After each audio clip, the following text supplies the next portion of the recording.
Et bonjour tout le monde, bienvenue dans une nouvelle vidéo. Aujourd'hui, on va faire le preview d'un joueur pour le repêchage de 2023 de la Ligue nationale de hockey. Comme à chaque vidéo qu'on a faite depuis le début du mois, on va commencer par la description du joueur. Par la suite, on va aller aux statistiques et les comparer avec d'autres joueurs qui ont joué dans la même ligue pour vous dire après ça c'est quoi les forces et les faiblesses du joueur. Par la suite, je vous dis la projection que je fais de ce joueur dans la Ligue nationale de hockey. Et pour terminer, je vous dis je l'ai où dans mon classement des meilleurs prospects pour le repêchage de 2023. Sans plus tarder, aujourd'hui, on va faire l'analyse du joueur David Rembacher. Donc, Rembacher a 18 ans, né le 25 octobre 2004. Il est né en Autriche. Il est 6 pieds 2, 187 livres, donc un très bon gabarit. C'est un défenseur qui tire de la droite. C'est un défenseur vraiment très recherché dans la Ligue nationale de hockey. C'est une denrée rare. Un gros défenseur droitier, c'est vraiment quelque chose que les directeurs généraux adorent et que les équipes cherchent. Donc, il pourrait être très intéressant pour une équipe qui se cherche un défenseur. Les statistiques de Rembacher en 2021-2022 dans la U20 Elite à Cloten. En 23 parties, il a fait 9 buts, 13 passes, 22 points, ce qui est très bon. Ce qui lui a offert une promotion dans la Ligue supérieure, dans la SL avec EHC Colton, la même filiale. En 27 parties, 1 but, 10 passes, 11 points. Donc on voyait déjà des signes que ça allait être un bon prospect pour le repêchage de cette année. Donc en 2022-2023, il a joué dans le championnat du monde junior avec l'Autriche, était le défenseur numéro un. Il faut dire aussi que l'Autriche n'est pas un très bon pays au hockey. Ben, ils sont capables d'être dans le championnat du monde, mais c'est pas une puissance comme le Canada ou les États-Unis. Donc, ça a été plus difficile d'avoir des bons coéquipiers. Donc, c'est normal qu'il ait seulement eu 2 points en 5 parties, mais c'est quand même très très bon. On a vu qu'il a vraiment apprécié d'être un défenseur numéro un. On l'a vu faire des bonnes choses, surtout des bonnes sorties de zone. Ensuite de ça, cette année, avec son équipe, le même affiliade que l'année passée dans la NL, cette fois-ci dans la Ligue numéro un en Suisse. En 46 parties, il y a eu 3 buts, 19 passes, 22 points. Donc il a vraiment été très très bon. Il y a eu une très bonne progression. Il y a des statistiques un peu semblables à des joueurs comme Moritz Seider, mais ça c'est dans une autre ligue. Mais un peu, on peut voir une ressemblance avec un certain Moritz Seider dans le développement du joueur, un gros défenseur qu'on voit augmenter petit à petit, qu'on voit quelques faiblesses qui pourraient faire peur, mais qu'on voit que si ces petites faiblesses s'améliorent, ça pourrait être un très bon défenseur. Mais là, on va aller voir avec d'autres joueurs qui ont joué dans la ligue en Suisse, d'autres défenseurs. Il y a eu le défenseur Roman Yossi.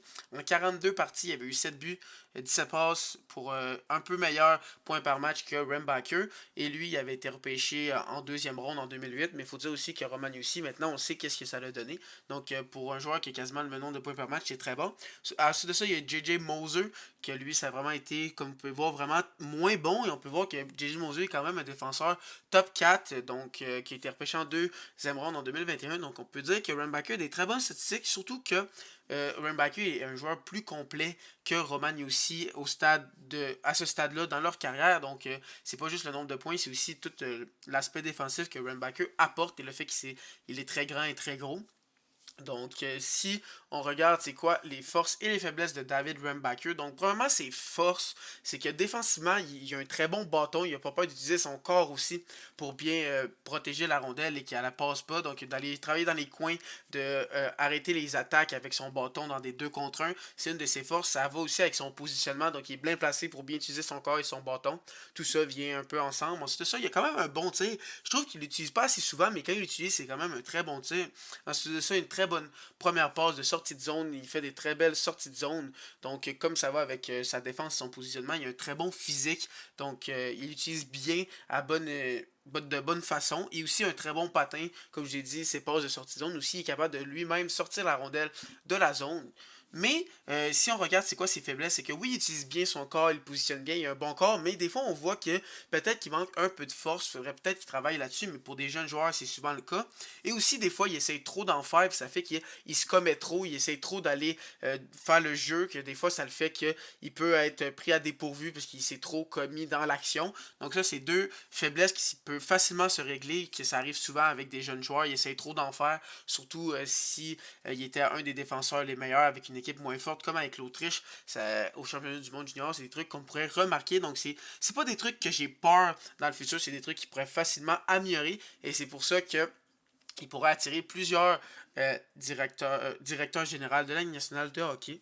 Donc, par la suite, si on regarde sa projection minimale, c'est un défenseur de deuxième, troisième paire que tu peux jouer n'importe où puis qui va te faire bien sur une deuxième avantage numérique, deuxième désavantage numérique, qui peut jouer dans les dernières minutes d'un match si tu as vraiment besoin puis qui peut peut-être remplacer des fois sur une première paire si un joueur est blessé. Ça, c'est le minimum que je vois pour David Rambacher. Ou sinon, le plafond que je peux voir, c'est que c'est un défenseur top 4, même peut-être même top 2 que tu utilises dans toutes les situations, un premier powerplay, un premier désavantage numérique, dans les fins de match quand on a vraiment besoin, vraiment tu l'utilises tout le temps, un défenseur qui va jouer des 20-25 minutes par match et que un peu dans le style à un Moritz Seider que il est pas incroyable à nulle part, genre c'est pas lui qui va être le défenseur à 100 points, c'est pas lui qui va jouer qui va être le plus flamboyant, mais il va faire les bonnes choses, il va arrêter les jeux, il va jouer physique, il va bien faire, il va jamais être exceptionnel, flamboyant, mais il va tout faire comme il faut, puis tu n'auras pas peur de l'utiliser tout le temps. Donc ça, c'est ce que je vois avec un David Rambacher.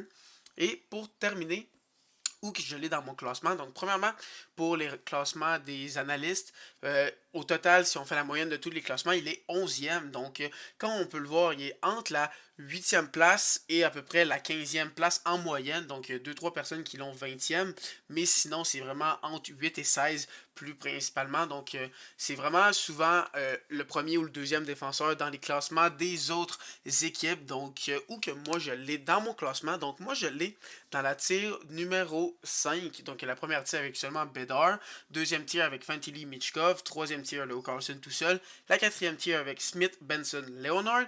Et la cinquième tier de quelques joueurs. Je pense qu'il y a 5 ou 6 joueurs dans ma cinquième tier.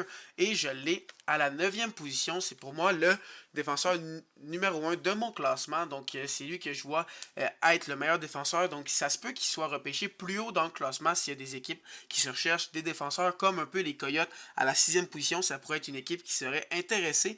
Donc, si tu cherches vraiment un gros défenseur qui peut jouer dans ton top 4 à droite parce qu'il est droitier, ça pourrait intéresser plusieurs équipes. Donc, moi, je l'ai 9e. Donc, dites-moi dans les commentaires où vous avez David Rambacher, qu'est-ce que vous pensez de lui. Et aussi, dites-moi quel autre prospect vous voulez que je fasse une vidéo dessus. Et si vous êtes encore là, sûrement que vous avez aimé la vidéo. Donc, n'hésitez pas à liker, à vous abonner si ce n'est pas déjà fait.